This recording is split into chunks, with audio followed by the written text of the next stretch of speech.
This channel's content is strictly for educational and informational purpose and does not endorse or promote any form of violence, harm, illegal activities, self-injuries and communal disharmony. সাত সকালে সন্দীপ ঘোষের বাড়িতে CBI আধিকারিকরা এজেন্সিকে 1 ঘন্টার বেশি সময় গেটে দাঁড় করিয়ে রেখে দরজা খুললেন সন্দীপ। এতক্ষণ কি করছিলেন? সাংবাদিকদের প্রশ্নে মুখে কুলুপ প্রাক্তন অধ্যক্ষের। 9 দিন 100 ঘন্টা জিজ্ঞাসাবাদের পর আজ সন্দীপ ঘোষের বাড়িতে সিবিআই টিম চলে যায়। আরজিকর কাণ্ডে তদন্তের পাশাপাশি সন্দীপ ঘোষের বিরুদ্ধে দুর্নীতির তদন্ত সিবিআই করছে। ঠিক কি দুর্নীতির অভিযোগ উঠছে প্রাক্তন অধ্যক্ষ সন্দীপ ঘোষের বিরুদ্ধে, এবার সেটাই আপনাদেরকে জানাবো, কারণ এই তদন্ত এবার সিবিআই করছে। আসুন দেখা যাক যে সন্দীপ ঘোষ আরজিকরের প্রাক্তন অধ্যক্ষ, তার বিরুদ্ধে মূলত কি অভিযোগ রয়েছে। সরকারের টাকা নয়-ছয় করার অভিযোগ করছে আরজিকরের প্রাক্তন অধ্যক্ষ সন্দীপ ঘোষের বিরুদ্ধে এবং তারও তদন্ত করছে সিবিআই। সন্দীপ ঘোষের বিরুদ্ধে আর কি অভিযোগ রয়েছে এবার দেখাবো আপনাদেরকে। কলেজ, কাউন্সিল এবং স্বাস্থ্য ভবনকে না জানিয়ে সরকারি সম্পত্তি হস্তান্তর তিনি করেছেন, এই অভিযোগও উঠেছে সন্দীপ ঘোষের বিরুদ্ধে। আরজিকরের যিনি প্রাক্তন অধ্যক্ষ, টেন্ডার ছাড়াই ফুড স্টল, ক্যাফে, ক্যান্টিনের জায়গা তিনি বন্টন করেছেন, এই অভিযোগ রয়েছে। আর কি অভিযোগ রয়েছে?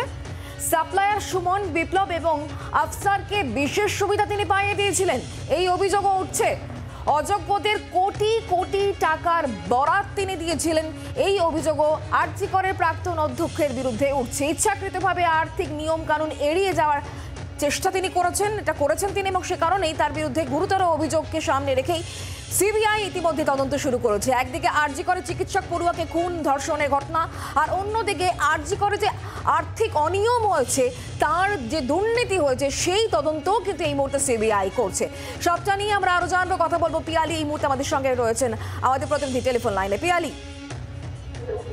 একেবারে দেখো, যেটা আমরা আগেও জানি যে সিবিআই এই মুহূর্তে দুটো মামলার তদন্ত করছে এবং গতকালকেই আমরা দেখেছিলাম যে পলিগ্রাফ টেস্ট হয় সন্দীপ ঘোষের ওপর, সেটা হাসপাতালের চিকিৎসকের ধর্ষণ এবং খুনের মামলা। পাশাপাশি কলকাতা হাইকোর্টের নির্দেশে যে দুর্নীতি মামলার তদন্ত শুরু করেছে সিবিআই, সেক্ষেত্রে দাঁড়িয়ে একগুচ্ছ অভিযোগ উঠেছে আরজিকর হাসপাতালের প্রাক্তন এই অধ্যক্ষের বিরুদ্ধে।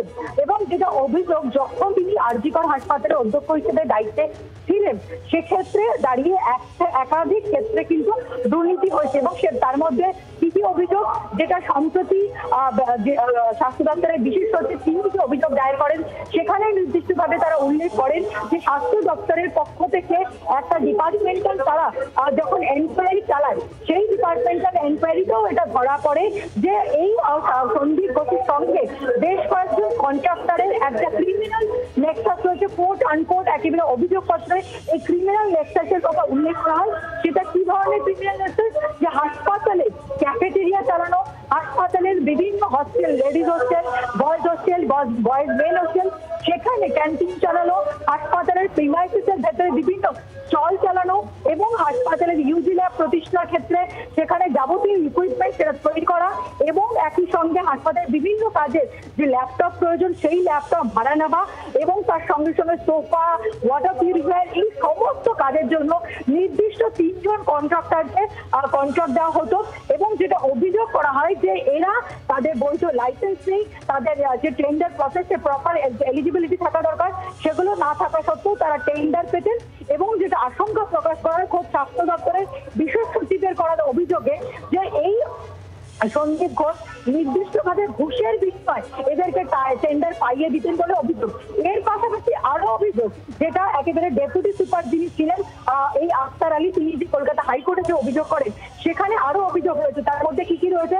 বায়োমেডিক্যাল ওয়েস্ট, যে বায়োমেডিক্যাল ওয়েস্ট যেগুলো বর্জ্য থেকে আলাদা করে সেগুলোকে নষ্ট করে দেওয়ার কথা, সেগুলোকে নষ্ট না করে সেগুলোর একটা চক্র রয়েছে, যারা কিন্তু এই ধরনের, সেটা সেলাইনের বোতল থেকে এরকম বেশ কিছু বায়োমেডিক্যাল ওয়েস্ট রয়েছে, যেগুলোকে ডেস্ট্রয় করে দেওয়ার কথা, সেগুলো ডেস্ট্রয় না করে সেগুলোকে আবার বিক্রি করে দেওয়া হতো একটা চক্রের হাতে, সেক্ষেত্রেও দুর্নীতি হয়েছে। তার পাশাপাশি যে সমস্ত ডেড বডিগুলো মর্গে থাকতো, বেশিরভাগ ক্ষেত্রে আনআইডেন্টিফাইড বডি, এবং সেই সমস্ত বডি পার্টস গুলো যেগুলো কিন্তু একেবারে রিসাইকেল করে দেওয়ার কথা, সেগুলো একেবারে নষ্ট করে দেওয়ার কথা, সেগুলো নিয়েও কিন্তু দুর্নীতি হয়েছে। বাংলাদেশেও পাচার হতে এইরকম অভিযোগ, মানে একগুচ্ছ অভিযোগ সন্দীপ ঘোষের বিরুদ্ধে উঠেছে। সন্দীপ ঘোষের জামানাতে এই দুর্নীতিগুলো হয়েছে এবং সেক্ষেত্রে কোটি কোটি টাকার দুর্নীতি হয়েছে বলে আশঙ্কা করা হচ্ছে, এবং তার জন্য সিবিআই কলকাতা হাইকোর্টের কথা মতন মামলা রুজু করে তদন্ত শুরু করেছে এবং একযোগে আজকে 15টা জায়গাতে অভিযান চলছে।